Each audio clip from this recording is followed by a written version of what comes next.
कि आपके विरुद्ध में कुछ आरोप है, आप इस स्कूल में कुछ घपला किए हैं। बच्चे लोग हमको बुलाया, हम आए ताकि कोई बच्चा लोग को कोई प्रॉब्लम ना हो। বোধহয় আমি সিস্টেমের সঙ্গে ফেল করে গেলাম। ডিপার্টমেন্ট हमको জয়েনিং लेटर दिया, हम জয়েন किया। বোধহয় আমি সিস্টেমের সঙ্গে ফেল করে গেলাম। আমি সিস্টেমের কাছে হেরে গেলাম বলছেন খোদ শাসক দলের কাউন্সিলর। কেন এরকম বলছেন আসানসোলের 23 নম্বর ওয়ার্ডের পৌরমাতা CK রেশমা? ভয়ঙ্কর এক অভিযোগ সামনে এনেছেন তিনি। তার সই জাল করে নাকি আত্মসাৎ করা হয় লক্ষ লক্ষ টাকা। কে করলেন এরকম কাজ? তিনি আবার একজন মাদ্রাসা প্রাথমিক বিদ্যালয়ের শিক্ষক। স্কুলের উন্নয়নের টাকা, মিড ডে মিলের টাকা সব কাউন্সিলরের সই জাল করে আত্মসাতের অভিযোগ স্কুলের ওই শিক্ষক সৈয়দ আলম কার্দির বিরুদ্ধে। 2023 সালের এই ঘটনা। কাউন্সিলর CK রেশমা আবার স্কুলের পরিচালন সমিতির সভাপতিও। এই ঘটনার পর তিনি স্থানীয় থানায় অভিযোগও করেন, কিন্তু কোনো লাভ হয়নি। পুলিশ তাকে আটকও করেনি। দিব্যি ঘুরে বেড়াচ্ছেন ওই শিক্ষক। আমি সেপ্টেম্বর 2023-এ আমি এই ধরনের যে উনি কাণ্ড করেছেন, এতগুলো চুরি করেছিলেন, গাফলা করলেন মিড ডে মিলে, কম্পোজিট গ্রান্টে, আমি নিজে একজন তৃণমূলের কাউন্সিলর হয়ে আমার মনে হয় যে সিস্টেমের সঙ্গে লড়াই করতে করতে আমি ফেল করে গেলাম। আমি সিস্টেমের সঙ্গে গত 14 মাস ধরে লড়ছি, সবাইকে সত্যি কথাটা তুলে ধরার চেষ্টা করছি, কিছুতেই ধরছে না। সিস্টেম থেকে এই জন্যই হেরে গেছি যে FIR করা হয়েছে, উনি কিন্তু ঘুরে বেড়াচ্ছেন, 14 মাস ধরে উনি ঘুরে বেড়াচ্ছেন, কিন্তু FIR করা সত্ত্বেও ওনার আইও ওনাকে খুঁজে পাচ্ছে না, অ্যাবসকন্ডে। কিন্তু আমরা সবাই আমাদের চোখের সামনে ওনাকে হাঁটতে ঘুরতে প্রোগ্রাম অ্যাটেন্ড করতে দেখতে পাচ্ছি। এইটা তো সিস্টেমেরই মুশকিল। যখন আমি কনসার্ন অফিসিয়ালস যারা আছেন, SI sir, DI sir, chairman sir, সবাইকে ডকুমেন্টস পাঠাচ্ছি, সব কিছু পাঠাচ্ছি, কোথাও না কোথাও একটা কমিউনিকেশন এরর হয়ে দাঁড়িয়ে যাচ্ছে। যেখানেই কোনো সমস্যা হচ্ছে তখনই এক একটা নিয়ম বলে দিচ্ছে।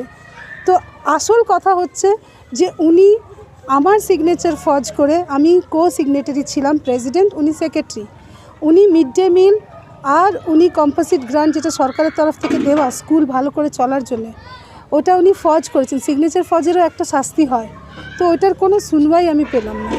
দীর্ঘ কয়েকদিন ফেরার থাকার পর বুধবার ফের আসানসোলের ওই সরকারি মাদ্রাসা স্কুলে কাজে যোগ দিতে এলে বিক্ষোভে ফেটে পড়েন অভিভাবকেরা। স্কুলের গেটে তালা লাগিয়ে দেন তারা। लेडीज लेके आके ताला लगाया। हम लोग काउंसलर को कल रात को हम लोग को कुछ अली नगर का जितना गार्जियन है ना कॉल किया, हम लोग सब किया, तो हम लोग को बोला है दीदी को, जी दीदी आप लोग आइए, आके थोड़ा सा कुछ कर दीजिए, हम लोग को ऐसी मास्टर नहीं चाहिए। उसका देखा देखी हम लोग का गार्जियन लोग सीखेगा, बच्चा लोग सीखेगा। जो आज उसका कोई माने व्यवस्था नहीं करके दिया है, उसका कोई सजा नहीं मिला, तो बच्चा लोग बोलेगा जब सर इतना बड़ा किया तो हम लोग भी कर सकते हैं, हम लोग का भी कुछ नहीं होगा। चल रहा हम लोग इसलिए 16 घर नहीं दे रहे, आराम से कर रहे हैं दीदी। जैसे हम लोग चल रहा तब भी आप लोग ताला क्यों मारे? ताला क्यों मारा? हम लोग मास्टर निकलता, हम लोग जब ताला लगाने आए था सर भागता रहा, हम लोग भागने नहीं दिया। सर बोले लग रहा, तो हम लोग सर आप साइड में रहिए, हम लोग देती नहीं लगाते, वो भाग जाता। हम लोग को आगे बढ़ना है, हम लोग को चोर मास्टर नहीं चाहिए पूरा हम लोग को। যদিও সেইভাবে ক্যামেরার সামনে মুখ খোলেননি অভিযুক্ত এই শিক্ষক। जो ताला बंद किया उससे पूछिएगा ना, हमसे पूछिएगा। उनसे तो पूछ लिया, आपसे पूछ रहे हैं कि आप बंद है। ताला बंद है, बच्चे पढ़ रहे हैं, तो क्यों बंद है? तो जो बंद किया उससे ना पूछिएगा भाई, हमसे क्या पूछिएगा? बच्चे लोग अंदर में पढ़ रहे हैं, आप ताला बंद किया, पूछिए जाके उनको। आपका नाम पे आरोप लग रहा है। आरोप लगने से क्या हो जाता है?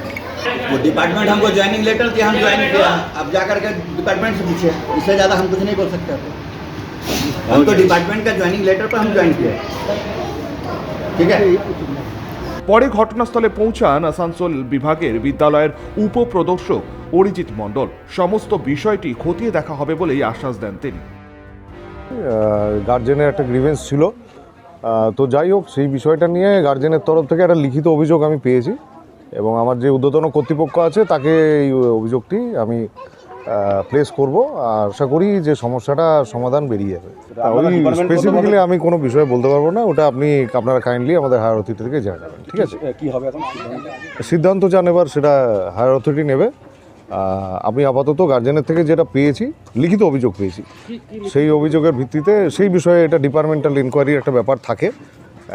একটু কাইন্ডলি আপনারা অপেক্ষা করুন, হায়ার অথরিটি নিশ্চয়ই আপনাদেরকে এই বিষয়ে অবগত করবে। এদিনের এই ঘটনায় চাঞ্চল্যের সৃষ্টি হয় স্কুল চত্বরে। আদৌ কি পুলিশ কোনো ব্যবস্থা গ্রহণ করবে অভিযুক্ত শিক্ষকের বিরুদ্ধে? এখন সেটাই দেখার। সঞ্জয় যাদব, 99 নিউজ বাংলা, আসানসোল।